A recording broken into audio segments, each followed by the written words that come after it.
নমস্কার বন্ধুরা, কেমন আছেন সবাই? লোপাস লাইফের নতুন একটা ভিডিওতে সবাইকে স্বাগত। তো এই এক পশলায় বৃষ্টি হয়ে যাওয়ার পরে একটু রাস্তায় আসলাম। তো রাস্তায় আসার পরে দেখলাম সুন্দর একটা রৌদ্রোজ্জ্বল পড়ন্ত বিকাল। তো এরকম সুন্দর একটা মুহূর্ত আপনাদের সাথে শেয়ার করলাম একটু। তো আমারও ভীষণ ভালো লাগছিল এরকম সুন্দর একটা বিকাল।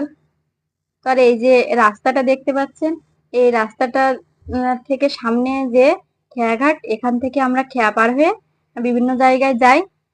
আর এই যে আমি এখন রাস্তা দিয়ে যাচ্ছি, একটা দোকান আছে আমার দাদার সামনে, সেখানে যাব। আর এই যে আমার বাড়ির সামনে যেহেতু নদী, নদীর চরে গাছ, আর দাদার দোকানের সামনে প্রায় চলেই আসছি। তার ভিতরে দেখি যে বৌদি নদী থেকে মাছ ধরে আনছে। তো সেগুলো একটু আপনাদের সাথে শেয়ার করলাম। এই যে ছোট্ট ছোট্ট যেগুলো বৌদি আপনাদেরকে দেখাচ্ছে, এগুলো হচ্ছে বাগদার পোনা। এগুলো আমাদের নদীতে প্রচুর পাওয়া যায়। আর এটার এক এক সময় এক এক দাম হয়, কোনো সময় পিস 2 টাকা বা 1 টাকা এমনও হতে পারে। তো আমাদের এখানের মানুষজন নদী থেকে এই মাছগুলো ধরে। তো এটা দেখতে পাচ্ছেন ছোট্ট একটা ট্যাংরা মাছ, ওই যে বাগদার সাথে, ওটা বাগদার জালের সাথে চলে আসে।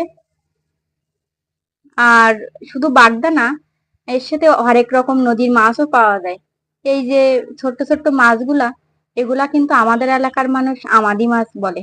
তো এই মাছ খেতে খুব স্বাদ। নদীর আরো অনেক মাছ আছে যেগুলো পাওয়া যায়, তো বর্ষাকালে এই মাছগুলো বেশি পাওয়া যায়। আর এই যে দেখতে পাচ্ছেন লম্বা মাছটা লাফালাফি করছে, মাত্র তো নদী থেকে তুলে আনা, এজন্য এরকম লাফালাফি করছে। এই মাছটা আমাদের এলাকায় তাড়ি মাছ বলে আর কি। তো এক এক এলাকায় এক এক রকম মাছের নাম আছে।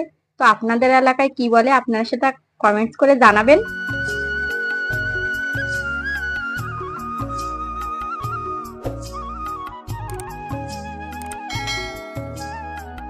এই যে দেখেন বাবুসোনা চিপস খাচ্ছে, মাত্র দোকান থেকে বাবুসোনার চিপস কিনে দিলাম। তো আজকের মতো এই পর্যন্তই, পরবর্তী ভিডিওতে আবার দেখা হবে। ততক্ষণে সবাই সুস্থ থাকবেন, ভালো থাকবেন।